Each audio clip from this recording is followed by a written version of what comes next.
Welcome back to another episode of Ignite, where our guests ignite the podcast. And look, I'm super excited about who we have today, a guest. This guy owns the tax strategy in the whole United States. I mean, if you don't know this guy, if you own a small business and you don't know this guy, you're missing out. You got to go tap into him, check out all his content. And look, I'm telling you, you're going to want to stay tuned. Everything you learn from this guy, I'm always taking notes. So, hey, Karlton, Dennis, Yes, thank sir. you, brother, for making it all the way out here, man. Dude, thank you so much for having me on the podcast. I'm excited to be out here. Yeah. So look, a lot of people want to know, personally myself, a lot of more, we'll kind of cover a bit of personal, who you are, where you started, where you came from, because, I'm sure this is not where you started. And we were just talking a minute ago about, rocking the Ferrari, the watches, where did it all start and being courtside? So I know it didn't start there. So I want to know where your underdog, where you started from, brother. Bro, I've always been a dog. So if we're going to talk about where that started, it was in the womb for sure. But when I came out, no, I'm kidding. Let's go. I didn't really get into entrepreneurship until I was around 14 or 15 years old. And it started because I wanted access to more money. A lot of the friends that I had in high school drove Mercedes-Benz, F-150s and Escalades and Cadillacs. And I know that sounds crazy, but being in the area that I lived in Orange County, there was a lot more families that had a lot more wealth than me. And so what I would do is I would get some of the extra money that I got from doing chores and stuff like that. I would take that and go buy some cell phones off of Craigslist, take the SIM card, or since at the time there were no SIM cards, I would take the cell phones without SIM cards to school and I would sell cell phones. That was my first business. I was playing football, got a football scholarship, went to Cal Poly San Luis Obispo, graduated, didn't go to the NFL, got a career in sales, found out while I was working in a sales career and had my part-time personal training business that you have to report 100% of your 1099 income, whether you make cash or you get Zelles or you get Venmos. I got a letter in the mail from Uncle Sam telling me that I owed him more money than I had in my bank account. I called up my mother, America's tax lady, who had owned a tax and accounting business since before I was born. Wow. And she pretty much humbled me and said, Karlton, why didn't you call me? Why didn't we set up an LLC? Why didn't we take these write-offs? 6 months later, I left Gallo Wine Company. I came to work for my mother's company, and I started learning the tax and accounting business.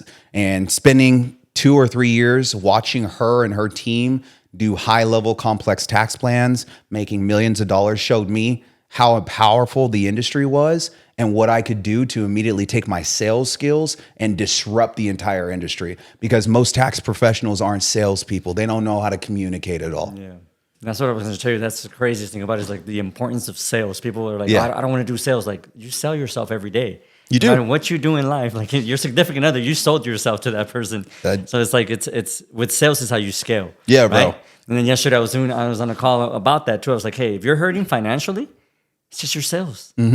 Someone out there has your money. You just haven't sold yourself to anybody. That's exactly right. And it's never the product. It's always you. Yeah. Right. If you don't believe in yourself, then they're never going to believe in you. Dude, I Nor love your that. product. And in the industry of tax and accounting, bro, people go to school to be behind a desk, to be behind a computer, right? And so what I notice is accountants are almost afraid to ask for money.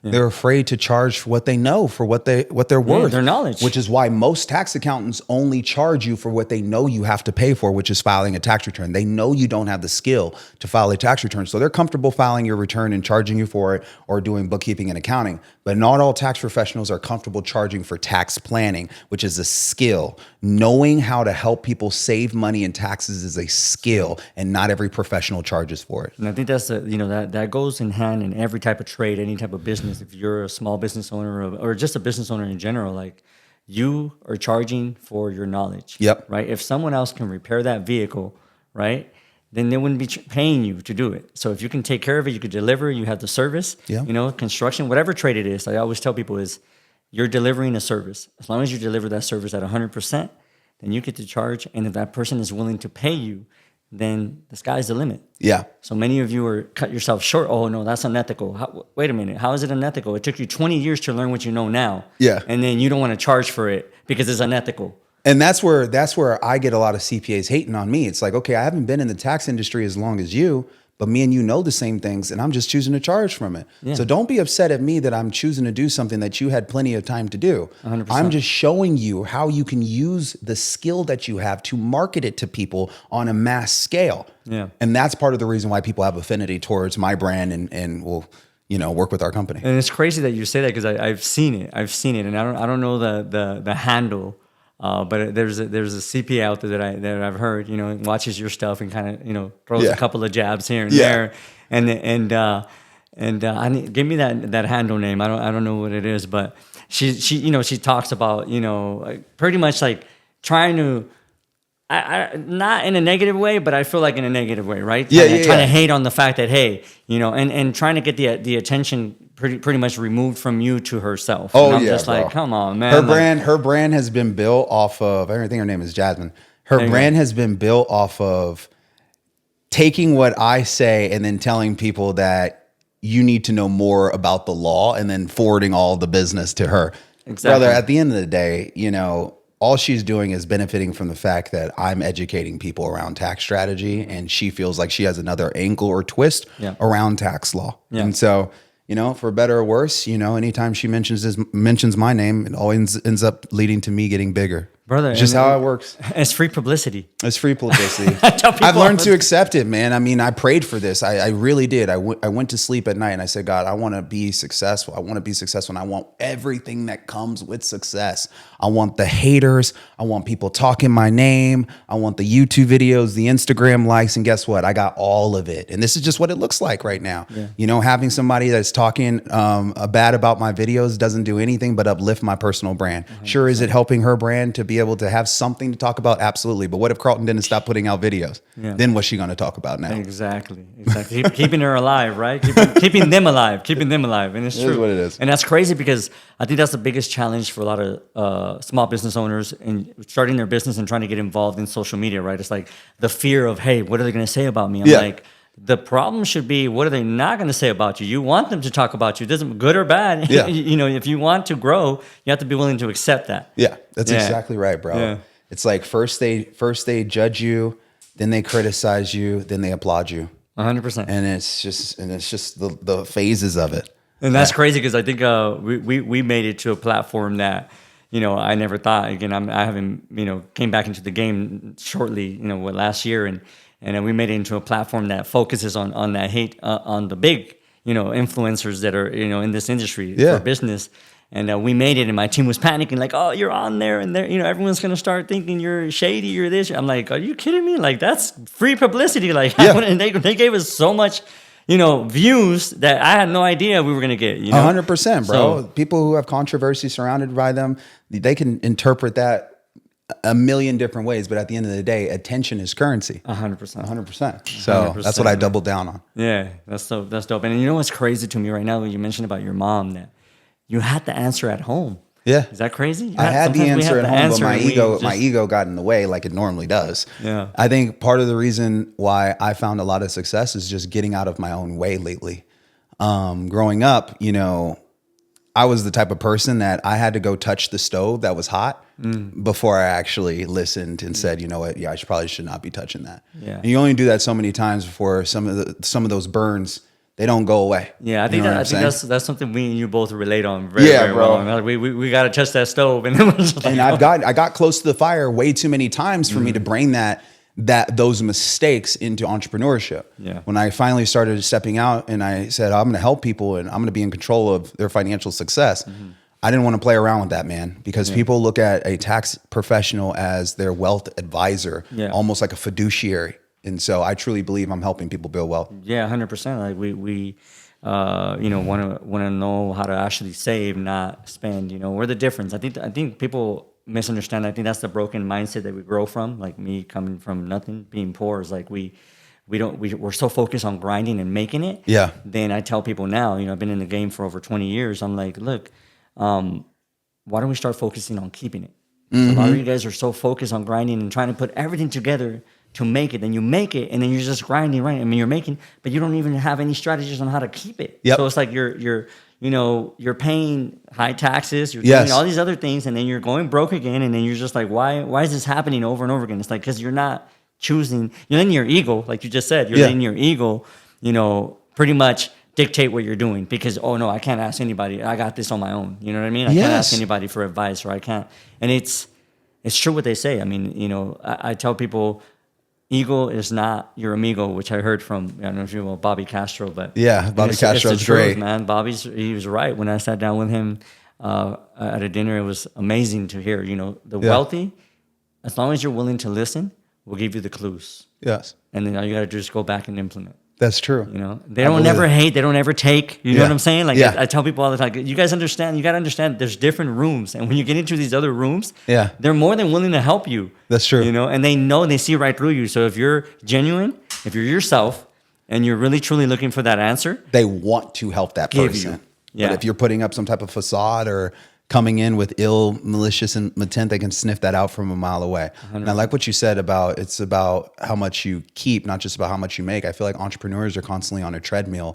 And once they've mastered a certain speed, they just want to keep going faster. They just want to keep spending and spending and spending more money because they're making so much money. We understand that as an entrepreneur, you have to make money or spend money to make money. But when do you actually turn around and realize, like, dude, I need to start focusing on keeping some of this. Like, I'm at a level now to where I can jog at this pace. Why do I want to just constantly keep pressing more and more on the treadmill and never benefiting from the fact that I've gotten to this level now, right? Yeah. And so I turn around and I share with entrepreneurs all the time that sometimes making more money is keeping more money. Yeah. 100%. Right? You're so focused on trying to go from 8 million to 12 million when if you just offsetted your taxes, you would have already had the difference between 8 and 12 million and then sitting in your bank account. And then you forget and you lose yourself on the fact that, hey, like for me, I'm gonna keep it real 100 right here with everybody. But for me, it was the freedom. Like I never wanted to be the guy out there in the trenches. I've always wanted to be the one, like, how can I make enough money to where I have the freedom to move things around? Right. I don't want to be the one in there working in the business. I want to be the one working on the businesses, right? So how can I remove myself as soon as possible? Well, I got to look at numbers. I got to look at all these other things. And that's my main focus when I help others as well. It's like, hey, we need to start kind of removing you from being in the business. Because being in there every day grinding, you're making money, but you're not pausing, taking a step back, and it's going to take a hit. You're going to take a hit, 30%, 20%, sometimes 40%, and that's okay. Yeah. Because you're going to take a step back to grow. Yes. And they don't realize that you have to take a step back to grow. You have to. And it's the fact that you're trading your time for money and you never stop and say, well, how valuable my time is. Yeah. Right. As entrepreneurs, we understand that we want to grow, but you can only grow to the extent of people that you have around you. Because if you don't have any other people, then you're capsized at your own potential. Yeah. And what people have to understand is you valuing your time is taking a step back so you can take 20 steps forward. Yeah. Sure, you taking yourself off the playing piece as the queen or the king on the chessboard that does everything might result in 30 or 40% drop in revenue, but that's 30 to 40% of your time back. What are you going to do with that? Yeah. Can you incorporate some other systems and processes that replaces you or brings other people in that can allow for your business to continue to grow so that everything that you've been working for, you get to benefit from? What's the point of working so hard if you never get to benefit from what you're working for, right? Exactly. So, and you got to realize that your why, right? I always IGNYTE, has a why in it because it's like, what is your purpose? What did you do this all for? Like, there's got to be a point where you got to go back and go, okay, well, I wanted to spend some more time with my kids. Like for me, now with my little ones, we talked about, I have a 4 and a 7-year-old. It was important. I have a about to be 27-year-old that didn't get a chance to be with me as often, right? And I'm like, okay, now I did all this for a reason. Now I got to spend time with my kids. This is where I get to build my businesses now around me, instead of the other way around, right? And I get to spend time with them and sometimes it's not. I think so many people are so focused on competing against others. For me, it's just competing against myself and trying to, what do I need to do to be financially stable and still be able to take advantage of the time to where when my family needs me 100%, I'm there. When my businesses need me 100%, I'm there. When you know what I'm saying? I'm able to kind of make it a lifestyle. I tell people it's an environment that I wanted to create for myself. I didn't want to be in a toxic environment with, where I worked places when I was younger and, you know, multiple jobs and doing all these things that I hated the environments. I was like, oh, this is not what I want to do. This is not what I want to be. Yeah. And so it's like, you forget that. You got to remind yourself, right? 100%. Go back and remind yourself like that. Because we spend so much time building up our businesses to serve other people that we forget our businesses are meant to serve us, brother. Yeah. You know what I'm saying? That's it. That's what's I'm in it. entrepreneurship, so I got my time back, but I'm spending so much time building this up for somebody else. Have I built my business to turn around and serve me? Yeah. Right? Yeah. And I have this concept called lifestyle by design that I talk to people about. If I'm going to build a life for myself and I'm going to put in the work, I'm going to make sure that it's by the design of how I wish to live my life. I have to envision, what does Karlton want in his day to day? Does he want to be able to only spend 45 minutes a day actually playing with his daughter? Or does he envision that being an hour to 2 hours a day, going to the park, to the gym, whatever it have you? And what is that going to require? What type of income is that going to require? What type of security level is that going to require? I spent a lot of time just thinking through, what does the lifestyle need to look like before I go out there and try to do the work to design it. And so me helping somebody else is, if you're trying to really have a lifestyle by design, spend some time kind of mapping the entire vision out. Yeah. What does it all look like from the moment you wake up to the moment you put your head on the pillow? What does every second of the day look like? Yeah. Because I promise, a lot of it that you think is not possible, you can backtrack into exactly what actionable steps that are needed in order to make all of that happen. That's crazy. Yeah, that's crazy. You know, right now, let's touch bases a little bit on your like social media journey. Let's just talk about that, because I've seen you've grown so much, like we were talking about earlier, and you know what it took at first when you were first getting started. You know, like the courage of actually jumping in. Yeah. And then we were talking about like the people that inspired you and moved you a certain way so you can actually start moving different. Yeah. Because one thing is, moving in your business, and others when you start, your social media platforms and what you're going to focus on, and, how you're going to help it grow, right? Yeah. And what have you done? So what's your story on that when you got started, and, did you envision it to be where it's headed and how it's growing? When I first started doing social media, I was a personal trainer, and I thought I was going to be Kevin Hart's personal trainer. Okay. So I was putting out fitness videos, and I was tagging Kevin Hart on my fitness videos because I thought maybe one of these days he's going to see one of my Instagrams and reach out to me and I would become his personal trainer. This was before the algorithm was the way that it's set up, to where changed. People can see your DMs and like you could actually get in touch with people. So I was living a pipe dream back in 2015, 2016, thinking Kevin Hart was going to figure out who Karlton Dennis was. Wow. That being said, when I started learning about tax strategy, the only other person that was on the internet that was bragging about not paying taxes was Grant Cardone and Robert Kiyosaki. There was the only two people I saw on the internet that were bragging about paying 0% income taxes, and they weren't afraid.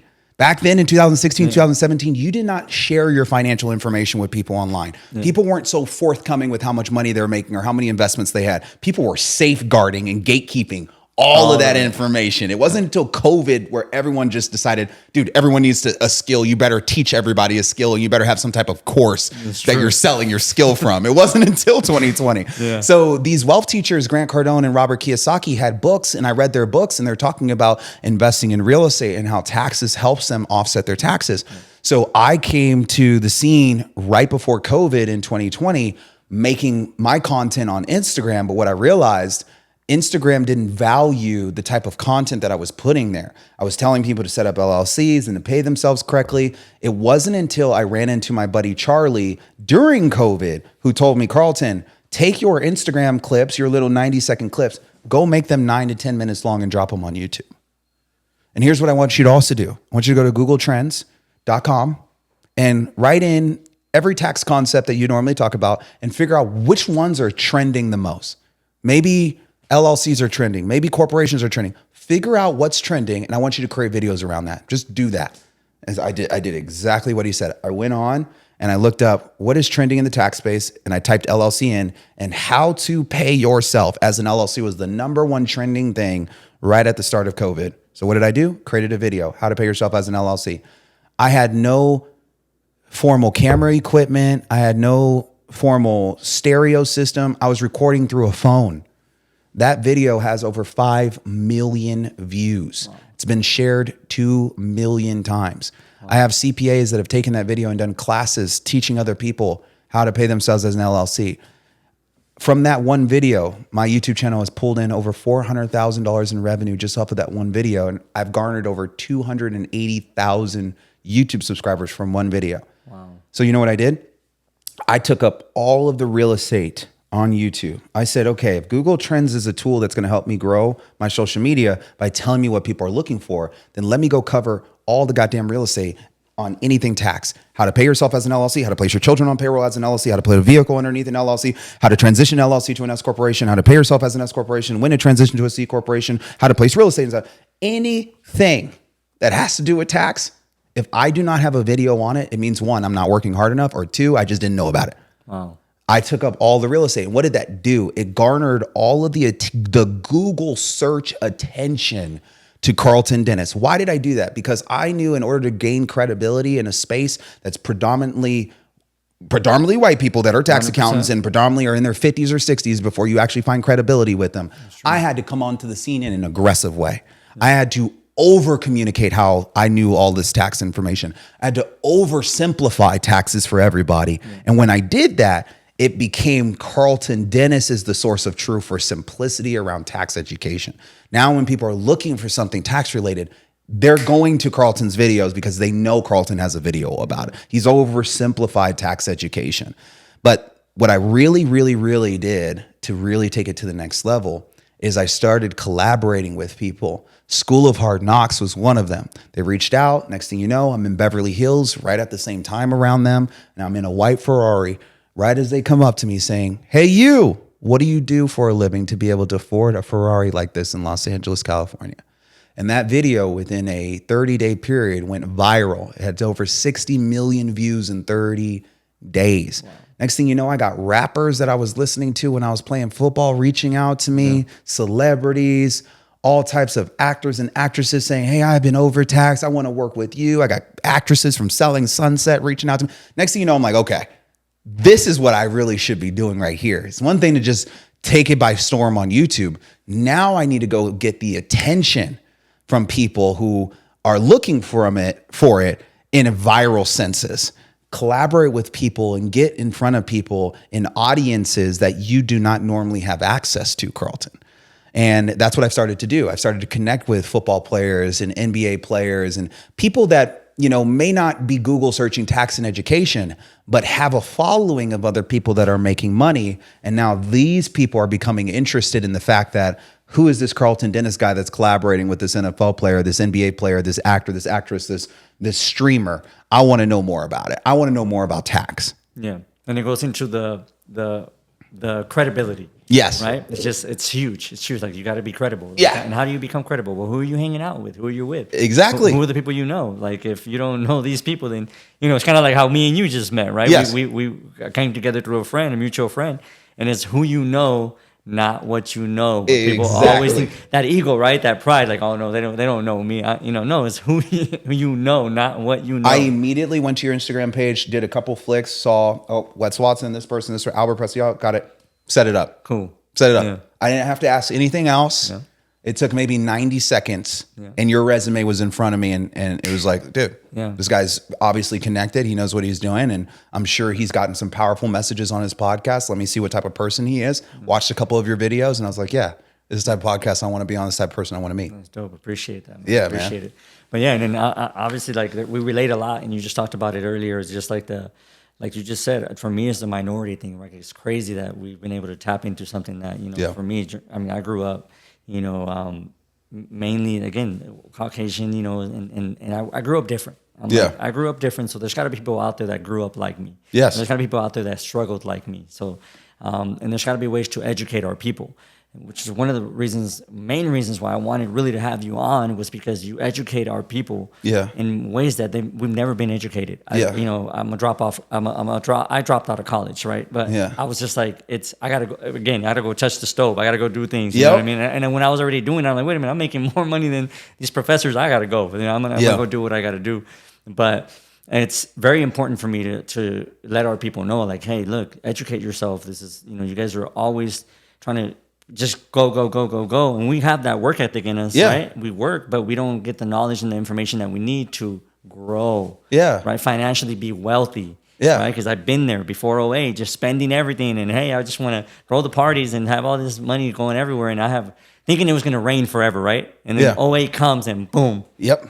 So it's like, reality check, right? What did you do? You're truly there's a difference between, I remember back then I used to say, there's a difference between being rich and being wealthy. Yep. The rich go broke. The wealthy know how to keep the money and Absolutely. make it work for them. Yes, brother. And so that's why I was like, I need to start making the money work for me instead of me always working for the money. Yeah. And that was like my reality check in life, business. Yeah. In business. Well, in everything. I think it kind of broke me spiritually, personally, financially. Yeah. I always tell people you gotta have those three strengths. Yeah. Because that's where I got broken. That's where it broke me, right? Yeah. And many people, I don't know if you obviously recall, but a lot of people committed suicide. People within my area circles and stuff. Like there was a lot of stuff that because they were over leveraged. Yep. And I was over leveraged. I lost properties. I lost everything. Lost businesses, everything that you can think of. And so I ended up back at my parents' home, as an adult. I'm back at my parents. Here's this kid at that time, because I was, in my 20s, like going back home into a room like a teenager. You know what I mean? I'm like, what the heck did I just Hitting do? the restart button. Hit the restart. And then rechange my focus on my why, right? I told you I had a daughter at a young age. So she was my why. Then when I ended up doing this, and I was like, it was all about me. Yeah. Now that I'm here, who opened their doors for me? Everybody shut doors out. Nobody gave me work. Nobody looked out for me. Yeah. Now money's gone, so everyone's gone. So who opened their doors? Yeah. My parents did. Yes. So I'm like, you know what? I'm going to rebuild. And the first thing I'm going to do is, what is my dad really always longed for? To pay off his home. Okay, I'm going to pay off his home. Like that, my purpose changed. I Wow. pay off their home. And then what's the next thing? Okay, I don't want my parents to work anymore. My mom's working. They work both 20 plus years in these companies that are giving them nothing. Yeah. Right? So I'm like, no, we got to find a way to retire. You bought some property. Let's get you guys retired. Yeah. And that still pays them more now than their retirement does. People don't understand that. Yeah. Like your retirement ain't gonna cut it. Bro. It ain't gonna cut it. I hate the fact that people are banking on the government's retirement programs as their retirement plan. Your 401k is not a retirement plan. It is an account for you to store some money in and get a tax break in the current year, but you don't even know what the tax breaks or what the tax code is going to look like when you pull that money out. Brother, I'm 31 and a half. I'm 31. By the time I take money out of a 401k, I'm 59 and a half. If you were to ask me, Karlton Dennis, do you think tax rates are going to go up between now and the time you're 59 and a half? I would have to say yes. So why am I putting my money into something where I don't know where the tax rates are going to be? And then I'm banking on that for retirement, and then it's taxed when I pull it out. Make that make sense. But this is 99% of everybody's financial plan for retirement, and I don't like it. I love that at least some people are considering the Roth 401k, but even still, you're getting about 6 to 8% a year. Are you barely beating inflation? This is when you have to get more creative. Yeah, super creative. Yes. Yeah, and that's the thing. This is where, again, you got to take that step back. You're making money now. Okay, take that step back and kind of see where you're going to actually distribute your money so you can start, get somebody like yourself, right? Yeah. Educate yourself and get somebody to help you do it if you don't know how to do it yourself. Bro, you can turn 6 to 8% into 20 to 25% when you're offsetting your tax bill. Yeah. That's the truth of the facts. That's and that's what we're here for, to speak the truth. Yeah, man. And So I'm glad you do speak the truth on this podcast, man. And even more so, man, because there's people that, have the same skin color as us that, are waiting for somebody to come save them, or waiting for some type of person to enter into their life to open up some door for them. Growing up, I was the only black kid in a predominantly white and Asian elementary school, man. And I would remember reading books at like third grade about how African Americans are more on the uneducated side. This is in our curriculum. Mm-hmm. You know what I'm saying? I'm going home telling my mom this, and I'm like, why are we getting called out in the books? Like, this doesn't make me feel well. Or like, crime rates is higher for black and African Americans. She's like, none of that should even matter to you, Karlton.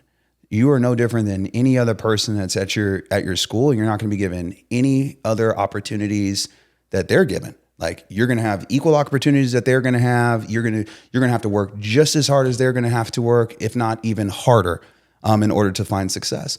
And as I went through life, I didn't go through life thinking, well, I'm the black guy, so I should be given, more of an opportunity, knowing, that most black people aren't given an opportunity, aren't given their way. Bro, I went through life as if I had no skin color. Yeah. I went through life as if I had no skin color, because that's all I was surrounded by was just white people and Asian people, bro. I didn't want to be called out or be the black guy that, you know, had to get the special freaking treatment because he's black, bro. I didn't care about that, nor did I want that attention on me. Yeah. I want the attention on, damn, that guy outworks people. That guy deserves everything he has coming to him.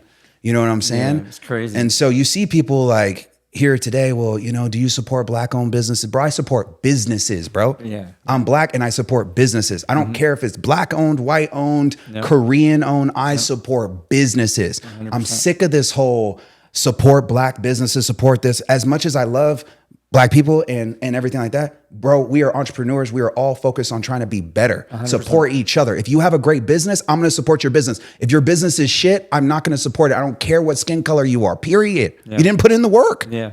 Right? So stop putting yourself in a bucket. Yeah. I appreciate you saying that. Yeah, that's true. Because I think, I was a victim of that, growing up, just being challenged, and seeing my parents challenged. And then I thought everybody owed me something, I ended up in, juvenile hall and, just in a mess, and I think it was more like, and I had a lot of anger inside of me. And I thought it was like, because I felt like people owed me something. It was still, obviously God, reached out to me and my spirituality changed. And I started really realizing that, you know what, nobody owes me anything, It's like I got to put in the work and I got to do what I got to do. And if I want something out of life, it's going to take for me to actually do it. Yeah. And then that's, again, even in 08, right? Another reality check of I'm thinking I'm on top of the world, and that happens. And it's like God's calling back out to me saying, hey, what are you doing? Yeah. Like, look, nobody else is here. Nobody else is here. Your parents open the doors. Like, what are you doing? You're a mess again. What are you doing? What are you going to do now? So it's like, okay, I got to go back and focus, and realize that, I am breakable, so I got to just stay humbled to a certain degree. A lot of people that meet me, they're like, why are you so humble? Like, I'm no different than anybody else. The only difference is I've stuck around. Yeah. I got stepped on multiple times. I get back up, I fall, get back up, and I just keep going. Like, that's really the only difference. Yeah. I'm no like, I feel like I'm not the smartest person, but I'm just smart enough to get back up. You've just failed multiple times over and over again. You're willing to get back up. Yeah, man. I always say, like, look, you don't learn when you're winning. No. You learn when you lose. 100%. Show me your losses and I'll show you how much you've won. And that's, I think that's really, for me, has been the biggest lessons in life. Like, people are like, how did you achieve where you're at? Well, one, it didn't happen overnight. I've been here 2 decades and I've failed multiple times. And for someone to tell you that they're successful and that they're not continually, sometimes here and there, having L's, taking an L, it's a liar. No, they're lying. They're a liar because I take L's, and the only difference is back then an L was 1,000, right? And it meant the world to me at that time. and it becomes 100,000, and it meant the world to me at that time. And it became a 250,000, and I'm like, oh, you know, it's still, it's just the numbers change. Yeah. But the individual and the risk taking and everything doesn't change. Yeah. It just keeps showing up. And the craziest thing too is you talk to people too that see you now at this level, and they think it's all luck. They think it's all luck. What people have to understand is everybody, not some of the people, everybody on social media only shows you what they want you to see. Yeah. Only shows you what they want you to see. Yeah. You will not see their struggle. You will not see all of their failures. They may show you the documented failures that they wanted to document that day. Mm-hmm. But you will not see every successful person's failure. Yeah. You will not see every successful person's weaknesses online because they do not want to show that online. Yeah. So for you to sit back and say here that somebody's an overnight success, it's a false.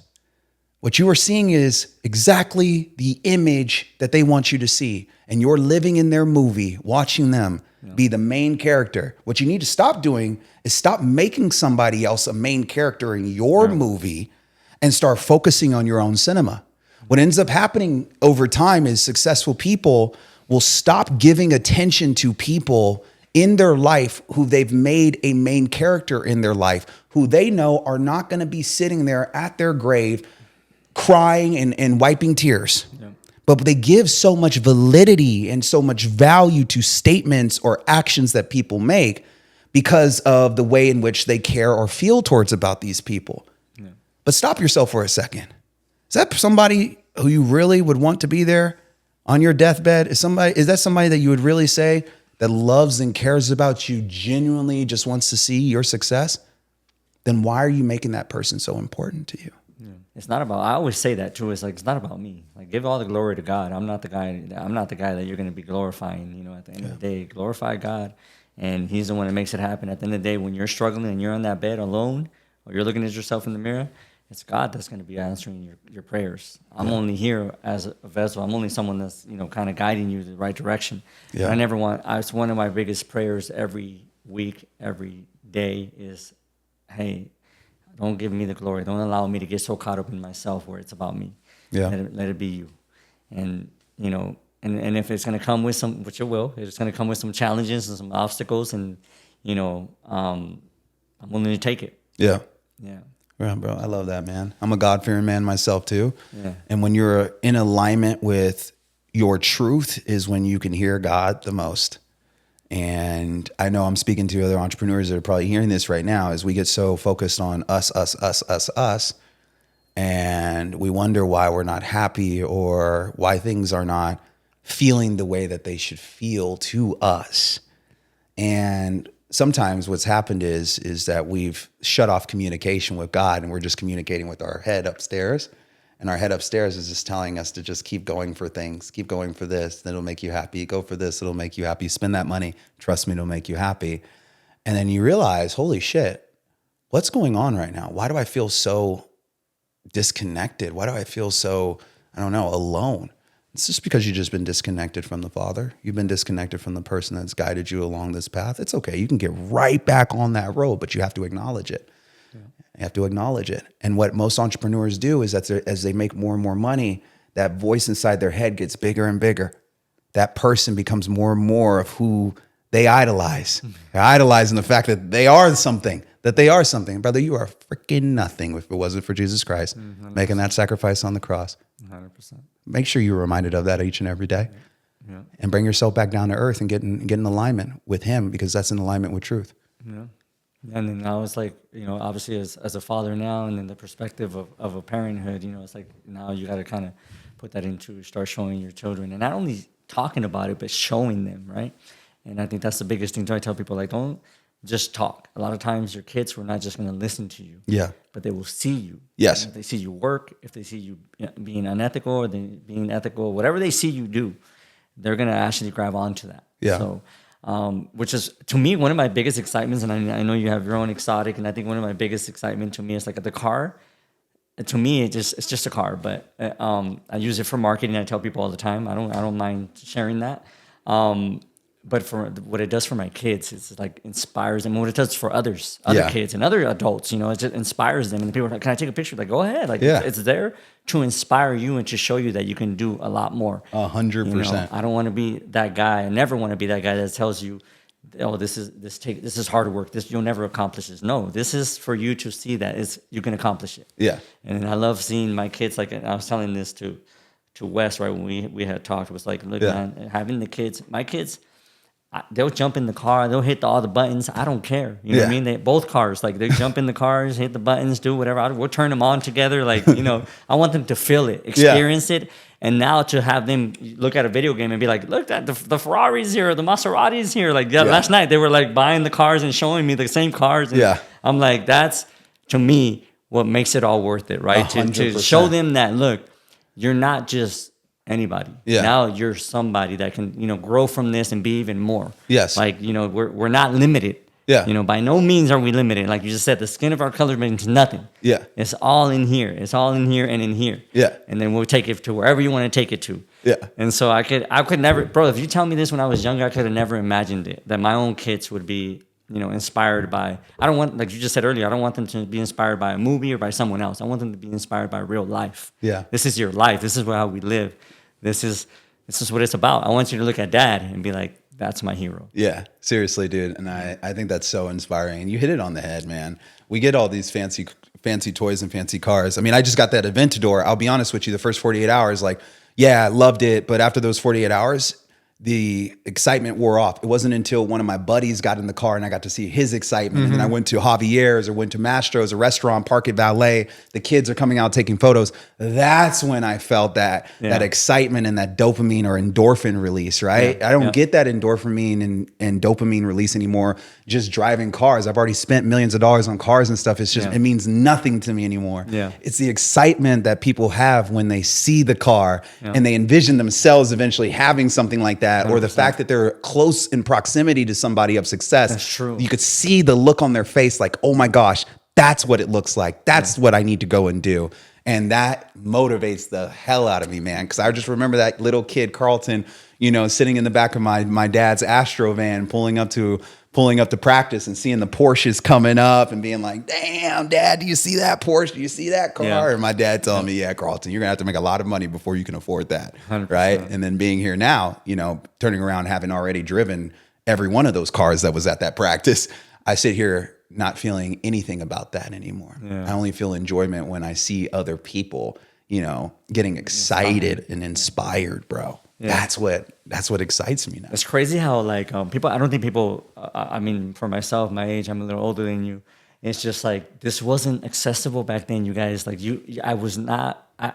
You would never be able to share these rooms and have this proximity back then. No. And you're not taking advantage of it, and you're letting a dollar sign or a dollar bill because you want to hold on to precious so much that you're letting that hold you back from being able to be in these rooms. To me, it was like a no-brainer. Like, okay, what's it going to take? Okay, let's go. Let's do it. I'm not worried about that. I make that another day. This is the one thing easiest. I cannot make is time. Yeah. Right? I cannot make time up. So, I've been here 20. If I've been able to cut it for 10, trust me, I would have done it a long time ago. So now that you have that access to be able to do that, what are you doing? Take advantage of it. Like so I tell people all the time, like you keep trying to, you make something. All right, you're an entrepreneur. You make 100, you make 200, you make 300, whatever. You start holding on, right? Yes. And you start don't want to do it again. You're worried about losing it. Like you've already made it. You could do it again. I'm proof of that. I've lost twice in my life, completely zeroed out. Yeah. And including my social media, by the way. Last year we started in January again. We killed it. And mid-year we lost it, and then we tried getting it back, and it was gone. I get it, but it's fine. Again, it didn't stop me, right? It's like. Just do it again. That's fine. Let's just start all over. Let's go. And that's good that you know too how valuable you are to the marketplace. Whereas if somebody were to strip everything from you, you know exactly what you would do to recreate and rebuild. Yeah. Whereas for some people, they live in this fear state. Brother, I don't know why. I just never been that type of person to just live in fear. I've always lived in abundance. And even when I was broke, even when I had credit card bills, you know, me and my wife, we always lived in this abundant state, you know, and I think what you put out is what you get back, right? If you put out fear, brother, something that's going to cause you to be fearful is going to happen, right? But if you live in this abundant mind state, you'll see that things just naturally align and flow towards you. This is probably the easiest time than ever to start a business because you and we had to go spend hundreds of thousands of dollars to get into the networking rooms and travel across the world to get into the networking rooms. And even still, you can rub shoulders with those people. To whereas now, you have the ability to get into networking rooms or networking Zoom calls daily. Not to mention, you can take the skills from these people in the same day to drop it into some type of AI chatbot that's working with you on building out everything else that you've learned from that expert or that advisor. And so when I see people, even in today's day and age, being resistant to entrepreneurship, resistance to wanting to create a lifestyle for themselves through entrepreneurship, I look at it and I'm like, you're crazy, bro. This is easier now than it was before COVID, when you didn't have AI, when you didn't have all these entrepreneurs that wanted to jump on internet and tell you how much money they're making and how they made it. Why wouldn't you give it a try now? That's true. That's true. And it goes back to, living in fear, doubting yourself. Yeah. It's a mindset thing, right? We talked about this earlier. It's just a mindset. Like, where's your mind at? You talk about physical, right? Working out physically. People don't talk about, again, working out your mind, right? Working out your spirit. Like, it's all the same thing. Like, people don't realize that. Like, if you don't work everything, like I said earlier, spiritually, personally, financially, you got to work it all out.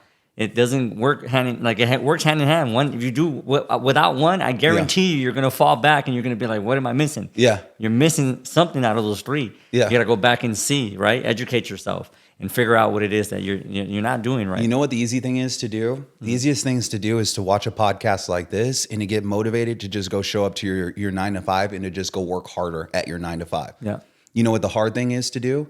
Is to go and watch a podcast like this and go work harder at your 5 to 9 p.m.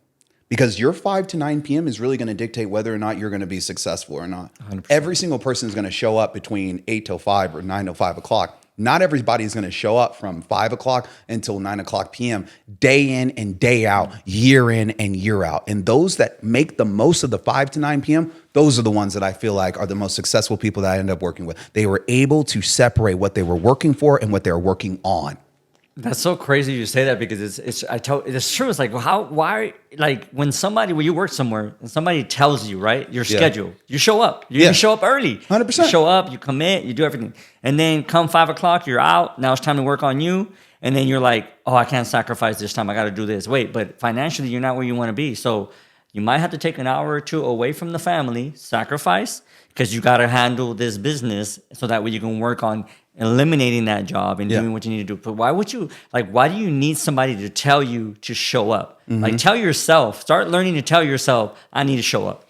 You make excuses for yourself, but you don't make excuses from your employer. If your employer tells you to show up from 8 to 5 o'clock, you're there in the driveway at 7:30, ready to go with a buttoned up t-shirt on. But when it's time for you to show up for yourself at 5 o'clock p.m. till 9 o'clock at night, you give yourself the excuse. I'm going to go pour myself a drink. I'm going to have a Truly or a seltzer. Next thing you know, you're at a happy hour, you're watching Netflix, and it's another day that's gone by that you didn't show up for yourself. And you know what happens over time? You have these little mini failures, even though you're not realizing that just keep stacking up to the point where you start believing that you were never even meant to be something other than what you currently are in your 8 to 5, in your 9 to 5. I am meant to be this for my employer. I just am meant to go even deeper for them. You never think, oh, I can go deeper myself. Why? Because you've never been spending time working on yourself. Yeah. You've been trading your time for liabilities and enjoyment that gives you a quick little high or a quick little fix, and then you're serving somebody else from 8 to 5 in the following day again. And this is called the rat race. Yeah, and let's keep it real though. I mean, not everybody is made to be an entrepreneur. We 100%. We understand that. We all need team members, obviously, and everybody plays a certain role. Yeah. And I think one of the biggest things is understanding that too. Is I tell people all the time, like, understand who you are. If you're an entrepreneur. Are you an entrepreneur, or are you simply just somebody that's going to play a role and play that role at 100% and make sure that you're, basically at the place where you're at, that you're happy there. Yeah. It plays, you got to just be happy. So wherever you're at, identify yourself first and then push through. Because I think I've had individuals come through and talk to me about, getting coaching and mentorship for entrepreneurship. And I'm like, you're not an entrepreneur. You're an entrepreneur. No, but no, you're not. I'm telling you, I'm just watching you and everything we've gone through. You're not an entrepreneur. You're an entrepreneur. Go find somewhere, and it's okay to do that. A lot of people are like they like frown on that, and they frown on like middlemen, right? Being the middleman, meaning the person in the middle. No, like people make money being in the middle. Some of the wealthiest people I know are entrepreneurs. Yeah, they make more than the actual business owner. Exactly. Yeah. And so it's something that you got to identify yourself. I tell people all the time, identify who you are. Yeah. And then go all in. Yeah. Right. And so again, just to kind of clarify, not everybody's made to be like us, right? And not everybody's made to be an entrepreneur. So don't confuse yourself, but really spend time with yourself and acknowledging who you are. Exactly. And here's what I'll say. Get very clear on what you're looking for. You get to do this thing called life one time. Pursuing your passion, it could be extremely important to you. But pursuing your passion may not equate to the financial success that you desire. So get very crystal clear around what it is that you desire. Do you desire financial security and financial success? And are you willing to sacrifice a little bit of that happiness in the short term or in the middle period while you're building that up? Or do you care about doing something that you're ultimately passionate about, knowing that it may not trickle the dollars or the financial stability that you're looking for? Yeah. Getting incredibly clear on that can help you make decisions that can impact your family and your lineage. It was crazy. Right now, you talked about your health as well and how you and your wife met, or you were a personal trainer. You said right Yeah. at that time, and she was working at Crunch. Yeah, she was working at Crunch Fitness, and she was also working for a paralegal here in Orange County. So she was, doing some stuff for a lawyer. Yeah. And then how important has it been for you guys like to align? I always talk about aligning with Yeah. your significant other, because when I met my wife, we met in Vegas. Me and her, out of all places, we met in Vegas. So Yeah. it's not true that they say that what happens in Vegas stays in Vegas.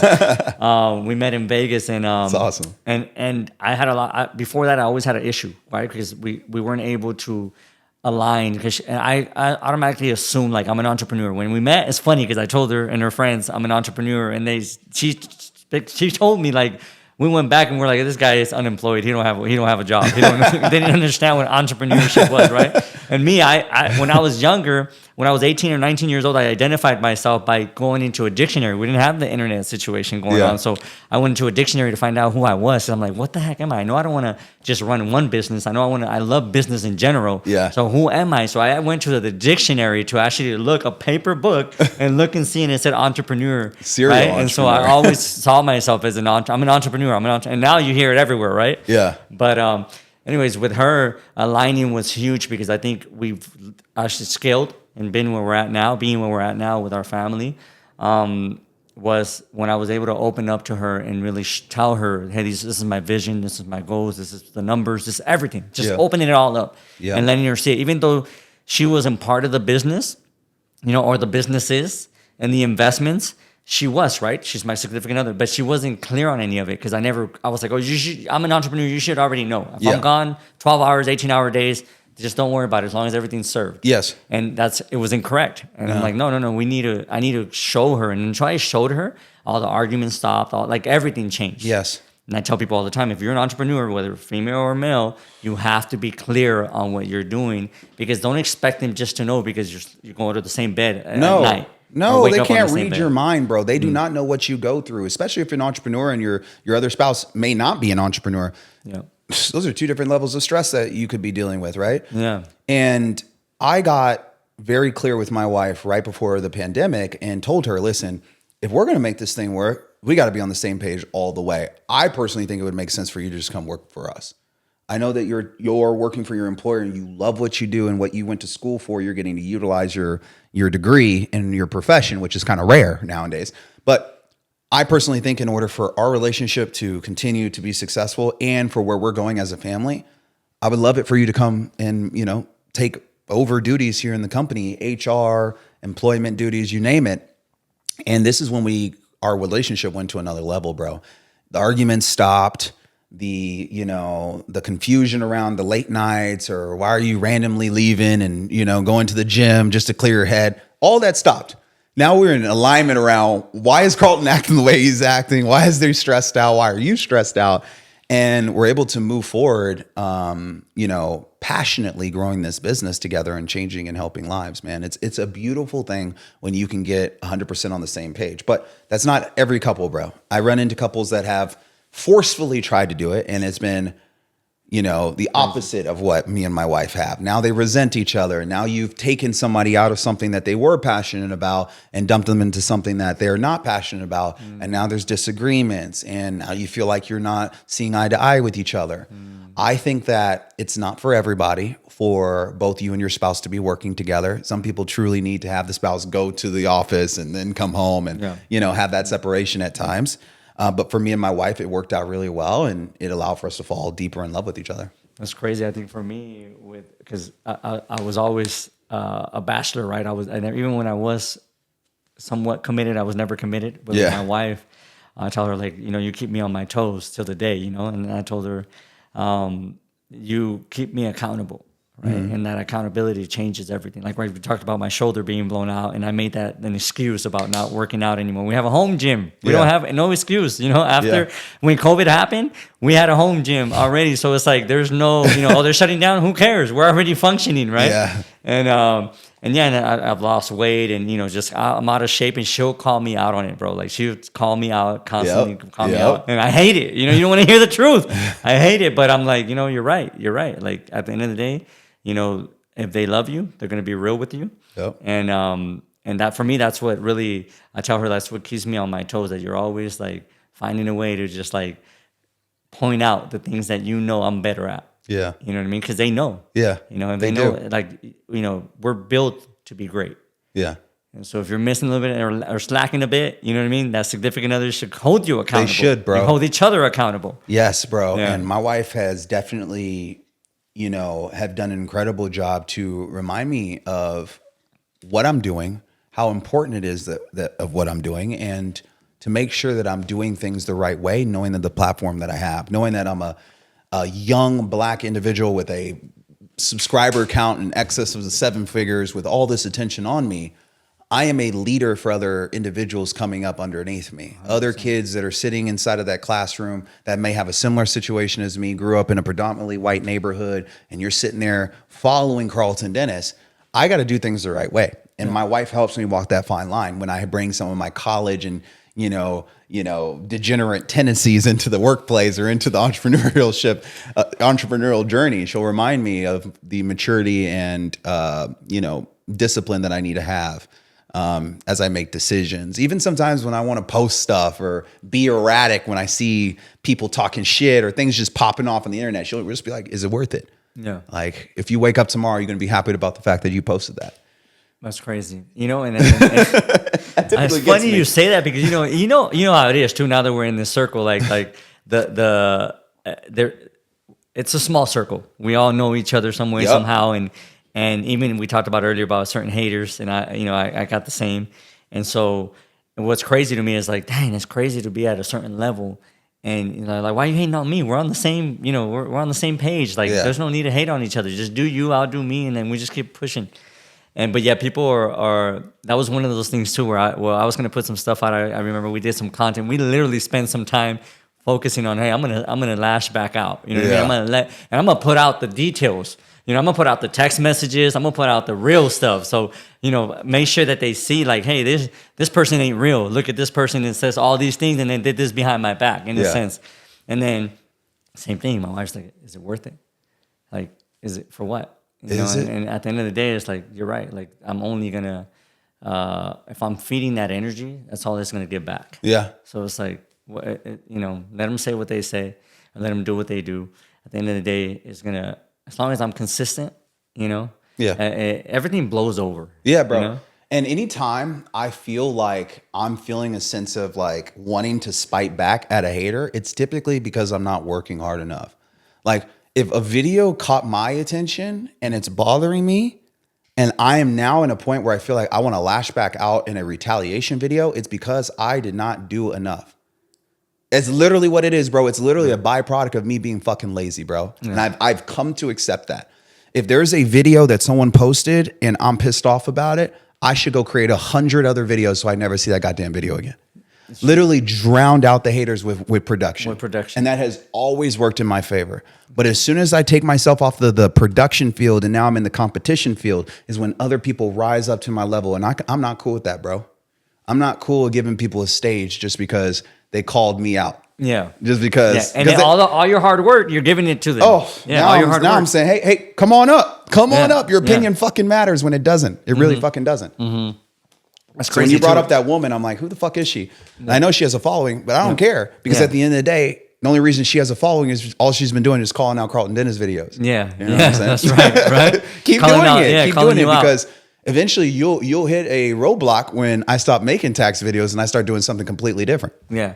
And that's crazy that you say that because that's exactly what happened to me. Like I remember I was at a dinner and then they were like, oh, did you, and it was a lash out to me and Albert. Obviously, me and Albert are good friends. And, and so, and they were like, "Oh, have you seen it?" I'm like, again, I'm busy. Like, I haven't seen nothing. Like, what are you guys talking about? Oh, yeah, it's everywhere, blah, blah, blah. And I'm like, and then Albert looked at me and he's like, "You know about it?" I'm like, "No." Like, "You know about it?" "No." It's like, we're busy. Like, we ain't worried about that, Later on, we'll check it out, look at it, just to look at it. And that was, the individual. I'm still not going to say a name, because it does not matter. Yep. But it's just, goes to show, like, and for me, I'm like, again, I always see it as a compliment. Yep. Like, if you're going to talk about me and you have this platform or you have this going on, like, you did all this work, and you're going to throw me in there for it, thank you. Bro, bees don't hang out with flies because flies hang around shit. Bees are busy hanging out with bees getting other honey. Right? No wonder why you didn't know what the hell was going on. No wonder why I barely know. Anytime somebody brings up a video or something, I'm like, bro, I don't know. What did who say? She say, whoever. Because I don't know, bro. I'm too busy focused on making money and building a business and a lifestyle by design that I don't have time to get caught up. 100%. And look, let's talk. We've been talking a lot, and obviously we have a lot to talk about. But people are want to learn about your strategies and the stuff that you do, right? Yeah, and including myself. So let's talk about, I talk to people about good debt, bad debt, getting into credit cards that are zero interest, using them to invest, not to spend, but to invest in your businesses and into real estate or whatever. Those are my biggest, right? My go-tos. I don't do crypto. I don't do stocks. So I tell people, hey, I'm not going to ever advise you on something I don't do. Yeah. And I haven't done. So, questions for you. The first things first. People come to me, they're really going to start their business, and they're already trying to figure out, I'm gonna create an LLC. I'm gonna create this, and I'm like, wait a minute, you haven't even sold a penny. Yeah, like you haven't done anything to where you can even start worrying about how you're gonna structure things together. Yeah. What do you do? Do you even have a name for the business? No. Have you even gotten a name registered? And they're like, nope. Okay, so then let's start there. Yeah. Let's start with the basics. So your advice from a strategy point, right, on taxes, do they need to focus on that, like as a sole proprietor, LLC, an SC Corp, or do they first need to, again, my advice is, hey, get the name, all this stuff's registered, and figure out what type of business you're going to get involved in, and then you decide. I want to hear it from you. Yeah, no, so it's a 3-step process. First is income generation. If you're starting out as a new business owner, your number one priority is to make money first. You can't pay the bills, and you shouldn't be worried about Uncle Sam until you have money for Uncle Sam to even look at. Second is asset protection. You need to separate yourself from your business. Why? Because a legitimate business should have a legitimate business address, a legitimate business website, and you should have a separate bank account from your personal bank account where you're doing your personal transactions. The LLC allows for you to do that. Third, you want to start doing tax strategies, because right when you get to a point where your business is profitable in excess of $50,000, $60,000, $70,000 is when you're going to want to start offsetting some of that income to pay less taxes. And this is when we start doing tax planning. We might look at shifting that LLC to an S corporation. We might look at placing you on salary. We might look at taking an Augusta rule, a home office, setting up a SEP, IRA, or a solo 401k, and now taking some deductions to draw down your taxable income. And you know what's crazy right now that you mentioned all that, and I want to touch bases on this too. How can you I know you talk about the Augusta rule, and you talk about other strategies, right? Yeah. Augusta rule is one of them, and then how can you, like, I don't want to offend anyone by saying dumbing it down, but how can you dumb it down for someone to understand that, hey, at this point is when you need to start taking advantage of these kind of strategies. I think you talked about that when you talk about a cost segregation. Yeah, that's another one. So to dumb it down, because I went on myself personally. I was like, let me go on Google and see what it explains, right? And how Gemini and everybody kind of goes over it. And I'm like, okay, this is still not dumbed down enough for our people to understand. Like, if you're a small business owner and you're barely getting started, how can you dumb it down, both of them for us, please? Yeah. So with the Augusta rule, to dumb it down is understand that when you go and rent out an apartment complex, you're signing a lease with another party. When you're a homeowner, you own when you're a homeowner, you're paying the mortgage and you're on title. So you can create a contract between your business and you, the homeowner, to rent your house to your business. Now, the IRS has a rule called the 14-day rule that says if you rent your house to your business for 14 days or less, the rental income is tax-free to you, the person that rented the home to the business. So if my S corporation is renting from myself the house for 14 days, I may charge $1,000, maybe even $2,000 a day, depending on the location that I live in.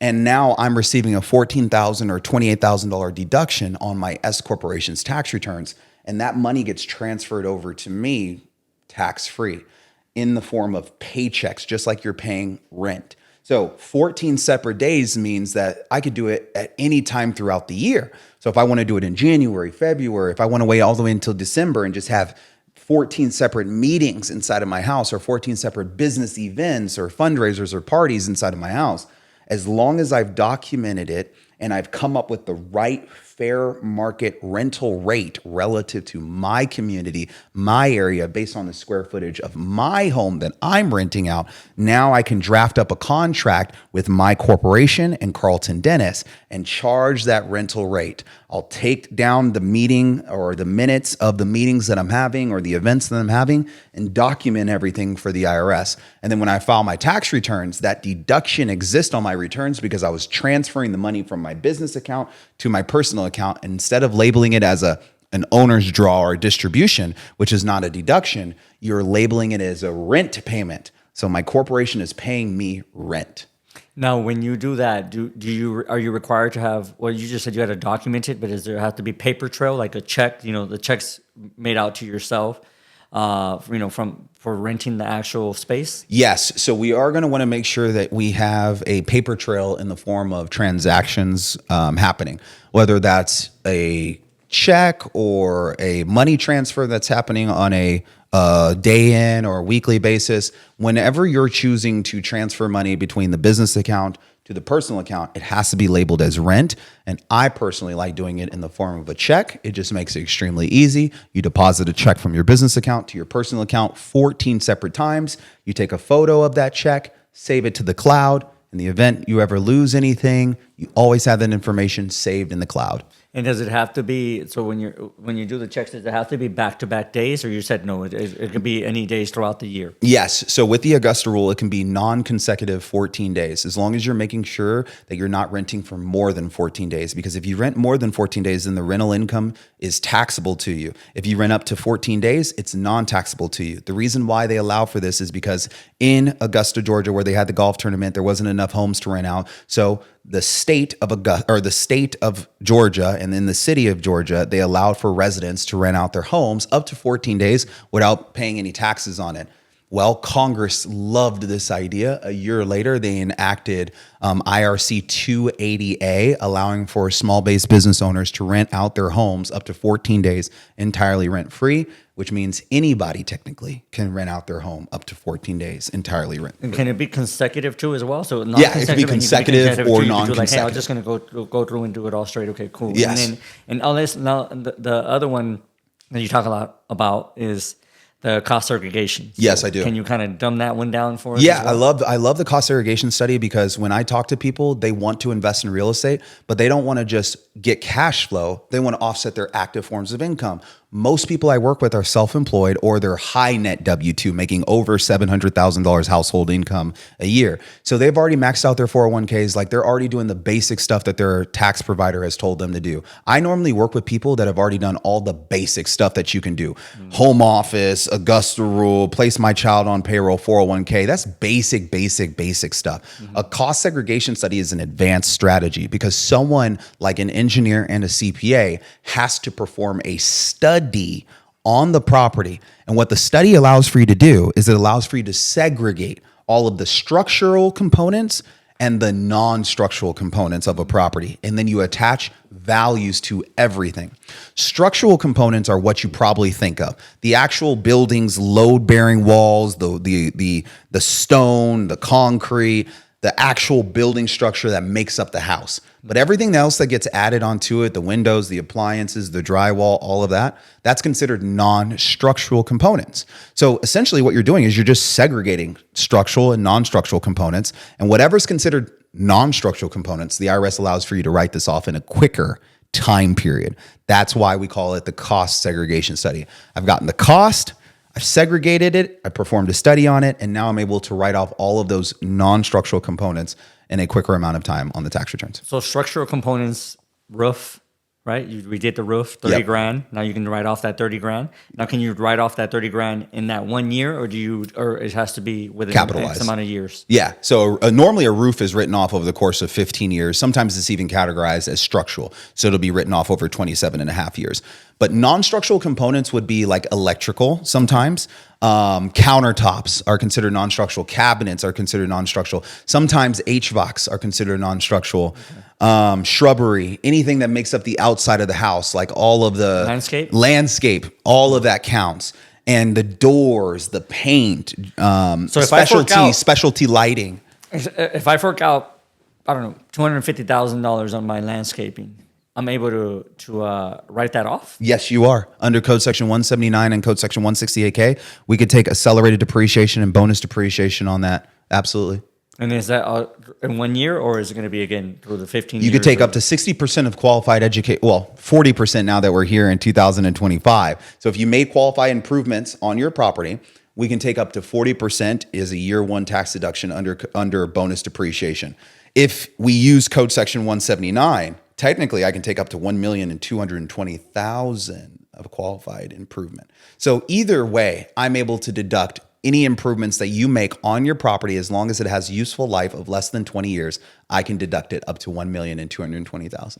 And this is the difference between a strategist and just an accountant. That's just, and for many of us is when you get started, you go to your local bookkeeper and you expect them to do all this stuff for you. And then you expect them to do your taxes at the end of the year. And I'm like, who did your taxes? Well, the same person that does our life insurance does, bookkeeping. They also, sell water. Just you need to understand that if you want to grow wealth, you got to get around the right people. I would say that most people do not know the difference between a CPA and a tax strategist. You go to a CPA just like you go to a doctor. You trust that they know absolutely everything. Save me money? Okay, they've told me all the ways to save me money. How much do I owe? They told me exactly how much I owe. You put so much trust in them. But what you have to understand is, just like a doctor's office, all CPAs are not built the same. There are doctors that only work on knees. There are doctors that only perform on brains, and there are CPAs that simply only file tax returns and do bookkeeping and accounting. You have to really extract the word CPA, Certified Public Accounting. They go to school really to learn how to do accounting and how to file a tax return. A tax strategist is someone who's gotten a little bit of more education around the tax code so they can interpret the tax code to open up opportunities to help you reduce your tax bill. A tax strategist is more forthcoming to giving you ideas around how to reduce your tax bill, whereas a CPA might seem a little bit more resistant because they truly know the X's and O's of what goes in a return. They don't know the law around how to save you money. That's the difference between a CPA and a tax strategist. I think that's one thing me and you can relate so much on. The respect that we have for our current president, right? It's just because people hated on the fact that he saved money. And I'm like, he's saving money legally. That's what you want to learn. That's what you want to know to do. Yeah. I've been doing it for such a long time that to me, it just seems normal, right? It just seems like, hey, I've had businesses and I've always had real estate alongside businesses because that's how I offset things. The real estate helps me and the businesses help me. So it's just kind of going hand in hand all the time. Yes. And it's just, for me, and being in California, I tell people all the time too, because now on social media, people are in different states. I'm like, look, I'm in California. This is like as hard as it's going to get in any market is California. Yes, it is. So you want to play the game, try, again, a couple of decades here in California. So I'm not the wealthiest, but I've been playing the game and I'm still alive, and going. You have no choice but to play the game if you're a California resident. You should be doing everything in your power to figure out how to leverage the tax code and to figure it out if you're going to pay an additional 13% just to live here. People get upset that Donald Trump paid $750 in federal income taxes. I look at that and I'm like, how did he do it? I want to figure it out as soon as I possibly can. Why? Because the poor mindset says, oh my gosh, he's cheating. That's not for me. He must be cheating. The rich mindset says, how do I do it? The government wants me to go ahead and provide jobs. Done. Say no more. The government wants me to provide affordable housing. Done. Say no more. I'm a real estate investor. I'm a landlord, and I'm willing to do the things that are going to set up my lifestyle by design. That's the difference between the poor and the middle class. So here's a question for you. So I have multiple properties, right? And some of them are paid off, right? So completely paid off. And here's my, do I need to put every single one of them under an LLC on their own?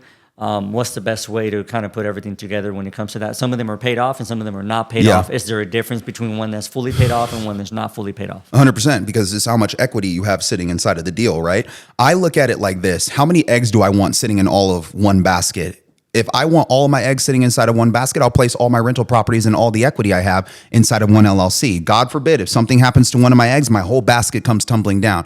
Or it might be of value to me to have each one of my eggs separated into each one of their own Easter egg baskets. Just in the event, God forbid, one of those baskets tumbles over, it doesn't knock over basket 2, 3, 4, and 5. When it pertains to equity, why is this so important? Because What you care about is the money that's sitting inside of your property being at risk in the form of a lawsuit when a creditor is coming for you. God forbid someone slips and falls in one of your investment properties that's not sitting inside of an LLC. Well, now you're personally liable possibly for this lawsuit because you have no liability protection. You have not separated the asset from yourself. Having that LLC separates you from the asset, but even more so, separating your assets into each individual LLCs is how you can protect yourself in the event that something happens to one individual asset that can end up tumbling down all of your other properties. Now, does it make a difference between the property being paid off and the property not being paid off? Usually it's all based off equity. Obviously, the paid off has more equity than the one that doesn't. Yes. And I look at it like this, right? I personally don't want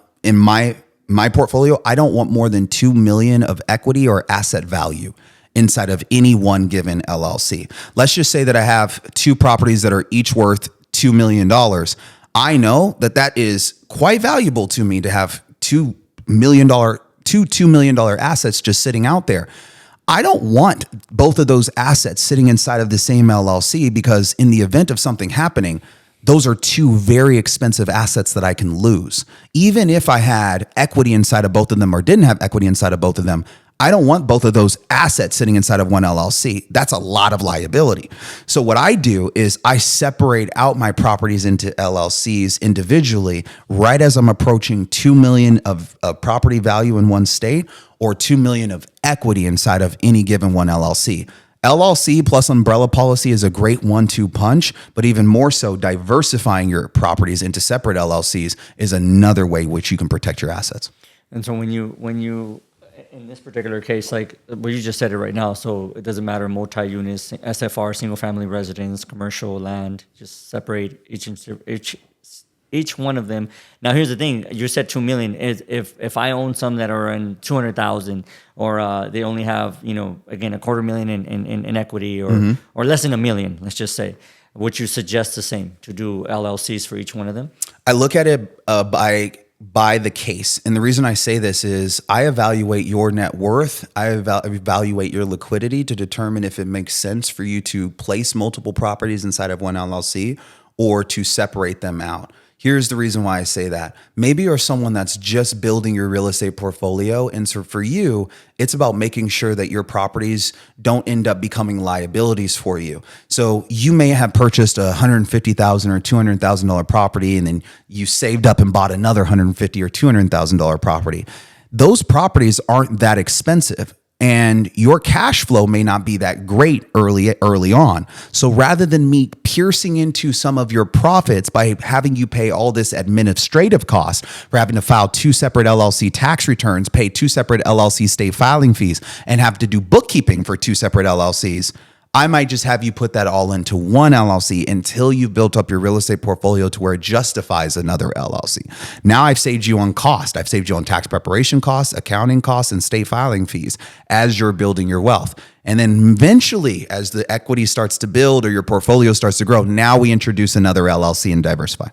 And is there a minimum limit? I guess is pretty much right. It just depends on. I know you said case by case, but would you here in California? Let's talk California. Is there a minimum that you would say, okay, at this point you'd want to separate? See, in California, I'd always recommended you to place your rental property inside of an LLC, regardless. And California is a tenant-friendly state. It's not 100%. A landlord-friendly state. So if I'm going to invest real estate in California, I absolutely have to go into it thinking that there's something that could happen and I want to protect myself 100%. So bar none, I'm setting up an LLC. It's no different than having car insurance in California. You need the LLC here in California. The laws are favored for tenants. We've had people that have had rental properties here in Northern California that their tenants squatted inside of their property and they knew the California laws so well that they were able to sit in the property for over 12 to 14 months and the landlord had to pay the mortgage. So they're essentially living rent-free inside of your home. Yeah. It took 14 months before someone could even attempt to evict them. Why? They understand the laws here in California. If I'm going to play that type of game here, then absolutely I'm going to want to make sure I have an LLC. Protected. Yep. 100%. It's not going into the business aspect of it. Multiple businesses. Would you separate each business? At what point would you separate each business into either an S corp or an LLC, numbers wise? Yeah. Right? Yeah. We talked about that earlier when you're a beginner, but what about at the point to where, okay, now I have a consulting firm. I'll just, as an example, consulting firm. I have an actual brick and mortar business, and then I have, a real estate investing business or yeah. so. Yeah. So for most people that have multiple businesses, they want to group everything into one LLC or one corporation, but it depends on the business nature of the businesses that will determine if we separate everything out. For example, let's just say you're selling food. Okay, well, food comes with its own liability, and then you're doing consulting over financial products like life insurance that comes with its own liability. If someone goes to your restaurant and chokes on a potato chip, they may sue you, and now you've decided to put all your financial services income into the same LLC that you're selling hamburgers. Well, guess what? You just lost your financial services revenue in that business side of it because you decided to put everything into one entity structure. So I always look at what is the nature of the business. Are you a product-based business? Are you a service-based business? Are the businesses that you have in connection with each other? Because if they're not, they probably have two different types of liability associated with them, which means we should probably separate them out. Once you separate these businesses out, the next question is Karlton, should I keep them as LLCs or should I switch them over to S corporations? And this is when we can look at having one parent S corporation that owns these individual LLCs, or if it makes sense, depending on the business nature, transitioning those LLCs to S corporations when the business profits exceeds $50,000 net. Perfect. I got the answers to my questions. Hopefully you guys do. But at the end of the day, too, again, it's a numbers thing. So a lot of people hear this information and they think that they have to right away start making these moves or get with the right person, right? Someone that can actually advise you accordingly, so that you're not just out there doing things and you're so focused on administrative things, and then you're not focused on making money and revenue. Revenue fixes everything. You can't just be trying to get all these little things in place and then you have no money coming in. So, 100%. You do not do tax planning until you have a revenue problem. Like there needs to be so much money coming in that you're like, dude, I need to focus now on how do I protect the fact that I created a machine. That's what you're protecting. You're protecting the machine that you've created. Yeah. How do you do that? Well, you first have to realize that there's some people that only are there to just make sure that there's oil just going into the engine. But then there are certain people that are meant to work on the engine like an F1 car so that engine can perform at the best possible rate and the pistons are firing and you're able to go as fast as you possibly can. That's a tax strategist. A tax strategist is going to allow for you to feel confident making more money on this race, this entrepreneurial journey that you're on. But a tax accountant is there to make sure that you dot the I's and cross the T's and you file a completed return. Both are mandatory to be a part of your pit crew, but one is going to help you go faster and one is just going to help you stay on the track. That's amazing, man. That's amazing. So look, the last and final thing that I really want to ask you, and I ask a lot of my guests, well, all the guests, right, is what's your why, right? What's igniting that fire inside of you? Because we know why you got started, and your mother sounds like just an individual I want to meet. She's a hero, man, and she just sounds like a great individual. Yeah, she is. But what is that one thing right now that's keeping Karlton look, Karlton, you've already hit this, you've already done this, you've already done that, and now you're a celebrity in many's eyes, right? What is that one thing that's igniting you every single day right now and keeping that fire burning? Proving to myself and to others that you can pivot and be successful. My story was written as I'm the football guy. I think many people, including myself, envisioned myself playing football professionally. And being a kinesiology major, I went into personal training. I thought maybe I was going to be a physical therapist, a chiropractor, or a personal trainer. And I pivoted into one of the most boring careers possible, tax. Oh my God, taxes. But I would argue that I probably made taxes more sexy than anybody else has in the entire space. Exciting. That being said, you can pivot into anything and find success if you're passionate enough about it. If you go hard enough, I was willing to make taxes my thing, my vehicle. And at first, it wasn't what I was passionate about. I was passionate about being in the gym. I was passionate about working out. I was passionate about how much can I freaking bench press today. But here I am figuring out ways to help people save money on taxes because I know that that's what's really going to make an impact on their life. What's really going to make an impact on their generational wealth. Being able to put more dollars in their pockets that they could pass on to their family members when they're not here anymore. And so I say all that to say this, man, you may have something that you are absolutely head over heels passionate about right now, but in your heart, you may have to pivot in order to find that financial success that you desire and look for. Get very clear on what that is for yourself, man, because I know I did, and I'm doing everything I possibly can to spread that message of tax advice, tax strategy, and going all in. That's crazy. I'm glad you share that, because for me, I always share that. Like, look, guys, I build trades in different trades, right? From the barber, the cosmetology, barber and beauty salons, to building a construction company, to doing so many different things and variations. And I'm like, your beginning doesn't have to be your end. Yeah. Like, you're just, that's your entrepreneurship spirit. You just get started and do one thing, and don't get focused so much on the fact that if this thing didn't work out, maybe that, like you just said, maybe that's not that one thing, the one thing you're passionate about. Maybe that's not it. Maybe that's, this is not the one that's going to make that change your legacy. Yeah. Right. Find the one thing that's going to change your family's legacy, break that actual chain, and let's make it happen. So thank you again for coming into the podcast, brother. You killed it, as you always do. And, much respect. I appreciate you. Much respect for having me on, man. Seriously, I appreciated this. Hope that your listeners find value. Let's go. Oh, solid. Thank you, bro. Seriously, this is great.